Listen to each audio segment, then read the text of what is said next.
Remember last week when I bought the Avengers, like regular Avengers, talked about that?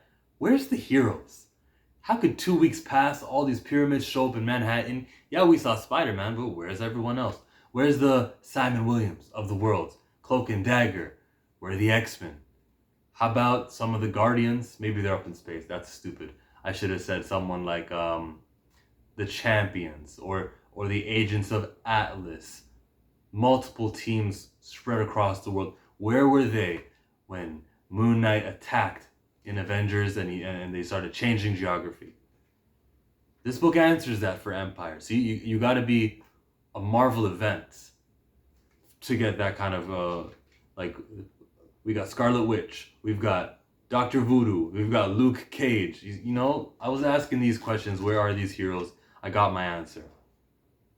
I'm not satisfied with my answer. I mean, because at the end of the day, he's Wonder Man. He's always going to be Wonder Man. Quicksilver's cool. I'll get to Quicksilver. But Wonder Man is Wonder Man. He's secondary to Wonder Woman. I believe they only did that.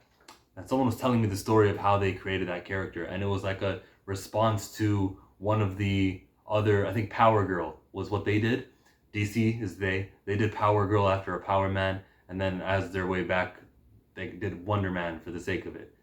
What's the point of this character? He will always be the Wonder Woman version in Marvel for me. I understand that he has a history that goes back, even a recent history. But I don't care about this guy. I never will care about this guy. So making him seem important for a short time doesn't work with me. You know what does work with me? Quicksilver. I love when these pages happen. It's one image, like background image, but you see a bunch of Quicksilvers making his moves, doing his thing. I feel like I'm getting extra.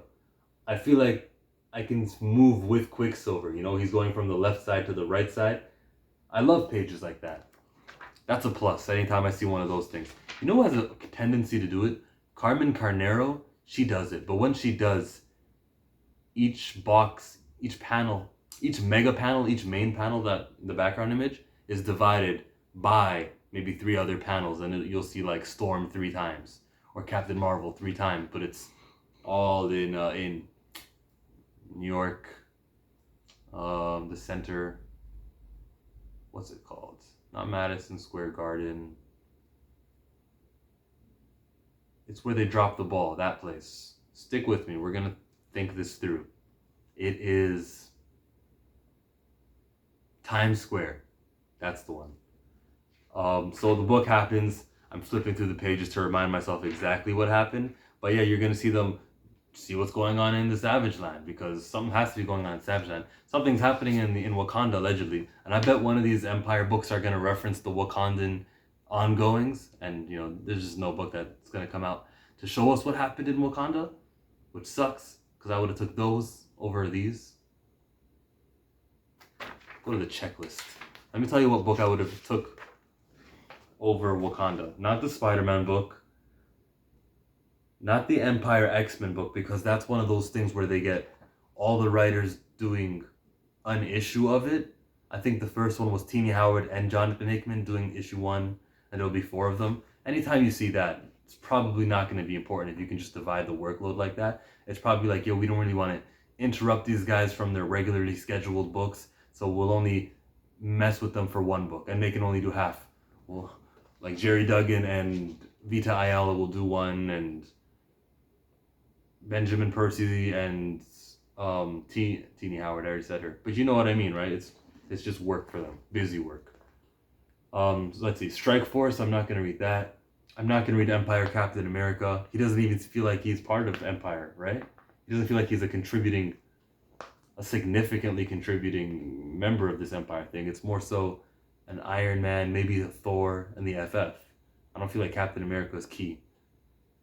I don't want to read the Union. I don't want to read Immortal Hulk. What's he got to do with it? Oh, it's not even Immortal Hulk. It's a number 1 issue of Immortal Hulk. I'm not doing that again. Remember when Al Ewing gave us a number 1 issue of Immortal Hulk for Absolute Carnage? Remember that one? It didn't even, because spoilers for Absolute Carnage. It happened the very issue after Venom the symbiote left Eddie Brock and said, if you're not going to do it, he will. And it joined Banner and it said, we are Hulk. What? And then next week the Immortal Hulk tie-in comes out. I'm buying that. Unfortunately, the Immortal Hulk tie-in was all of the events from, the actual book Immortal Hulk, where he was in Las Vegas, traveling all the way to that very scene where we see We Are Hulk. That's what that book was. It covered like 1 second, which sucks. I wanted to see the Hulk Venom go crazy in that book. I didn't get to see that. I did get to see an Absolute Carnage. What other books are in here? The Empyre Storm Ranger, that would be Kamala Khan's suit. Of all of these, and I know that one got canceled, but of all of these, I felt like that one was built for this event. It was Kree related from the beginning, so if they're gonna cancel that, then damn, like they really don't care.